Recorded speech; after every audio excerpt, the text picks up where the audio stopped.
So, good afternoon po. So, itutuloy ko lang yung topic ni Pamela kanina. So, hati-hati kasi yung report ko. So, una is components of scoring rubrics and then types of scoring rubrics. So,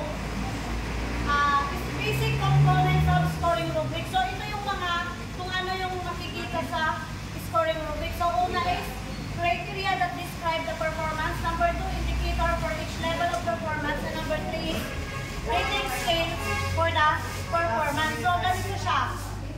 Ito yung criteria that describes the performance. And then, itong rating scale naman, ito yung mga points.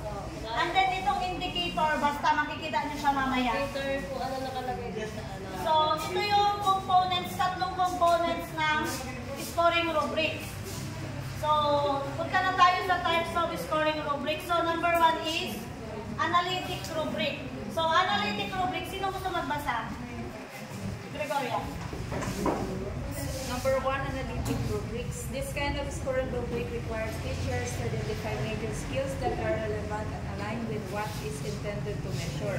It determines the specific and little criteria that learners must achieve. When criteria are defined in a detailed manner, teacher will not face any difficulty in assigning score, performance, or a product. So, when you say analytic rubric, ito yung ano niya, yung keyword niya. Saan na yun?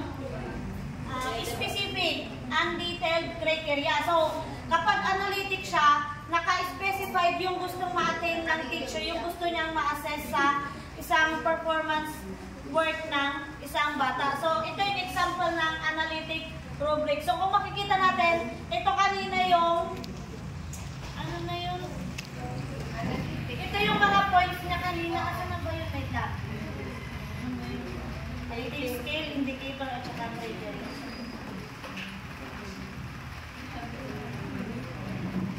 So, ito yung rating scale niya.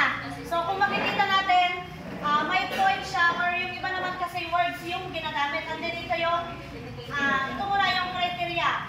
So, kung makikita, diba sabi niya kanina, pag analytic, specific siya. So, kung makikita natin dito, iba yung gusto niyang makita under ng environmental, economic, and then social. Tapos ito yung indicator niya. So, halimbawa, ano kasi to, tungkol siya sa research ay case study ito. So, kung kunwari, under ng environmental is, nakapag-mention siya ng environmental elements, but did not give specific example. So, ibig sabihin, putol kasi to. So, dito banda is nakalagay yung score, and then sa baba is total. So, lalagyan niya lang under ng environmental ng 1 point. And then, under naman ng economic, kunwari, nakapagbigay siya ng 1 example, 2 points naman yung ilalagay niya sa score. So, at yun, ito-total niya lang yun. So, ganito yung itsura ng isang analytic rubric.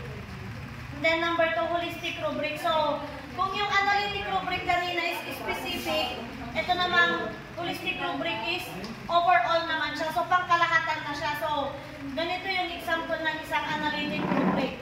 So, yan. Anong mapapansin nyo? Anong pagkakaiba niya kanina doon sa analytic? Iba natanggal yung ano niya. Ito yung rating scale. Tapos ito yung ano niya, yung indicator.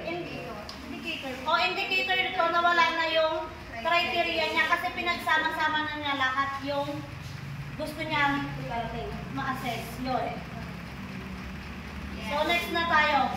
Sa lesson 22, Designing Learning Portfolio. So, hindi na tayo bago sa portfolio. So, introduction tapos purposes of portfolio. So, what is portfolio? So, sinong gusto magbasa? Lady.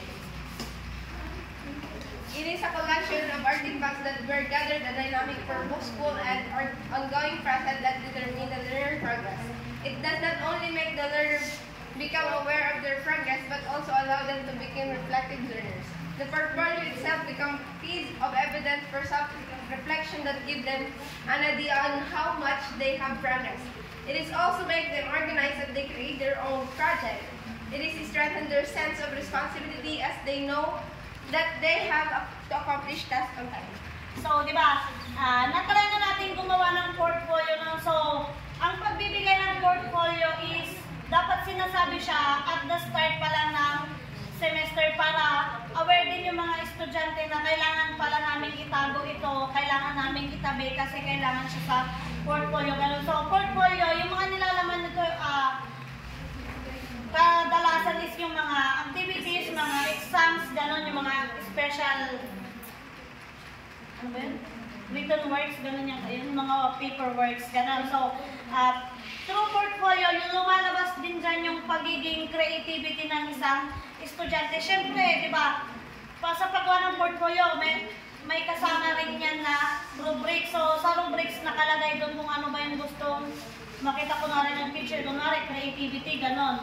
So yun, dyan na lahat kino-compile para using portfolio din kasi is malaki din siyang tulong or ebidensya, kumbaga, di ba, pag kunwari nagkaroon ng conflict na bakit mababa yung grade mo, pwede mong ipakita yung portfolio mo as a proof na magaganda naman yung naging performance mo. So,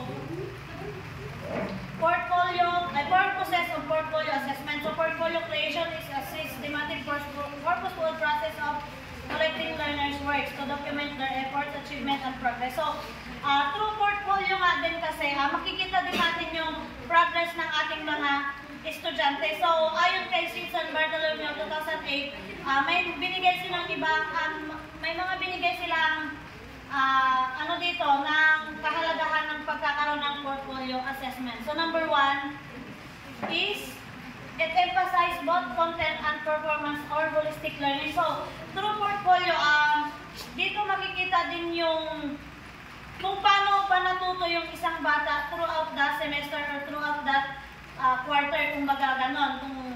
Di ba? Kasi, doon nga, di ba, magre-reflect sa kanya yung mga naging performance niya pag nai-compile niya sa portfolio yung kanyang mga gawa.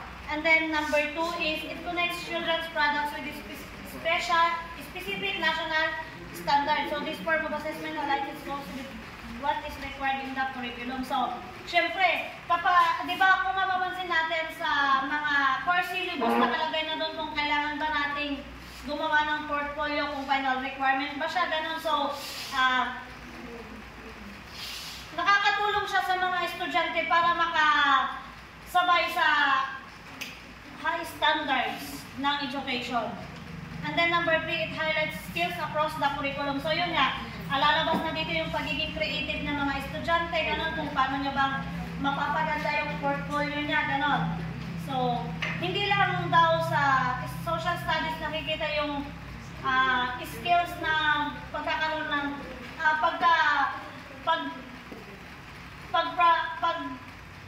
anong tawag yun? Yung mailabas na mga estudyante natin yung skills nila, pero maraming subjects pa tulad ng language, mathematics, and science. Number 4, it demonstrates progress on specific individualized learning outcomes. So, di ba, portfolio kasi kadalasan ito is individual lang siya. So, dito the learners may have a grasp of their own progress as compared to group activities. So, para mas maganda kasi siyang gamitin kumpara sa group activities. So, hindi naman sinasabi na pangit ang group activities, pero through the use of portfolio assessment kasi is mas makikita mo talaga kung paano bang nagpa-progress yung isang estudyante. And then last is, it celebrates the child. So, hindi naman it celebrate na ipagdiwang yung bata. Kumbaga, it celebrates the child yung kung ano yung nagawa niya, kung ano yung na-accomplish niya throughout that semester through the help of portfolio assessment. So, yun lang po.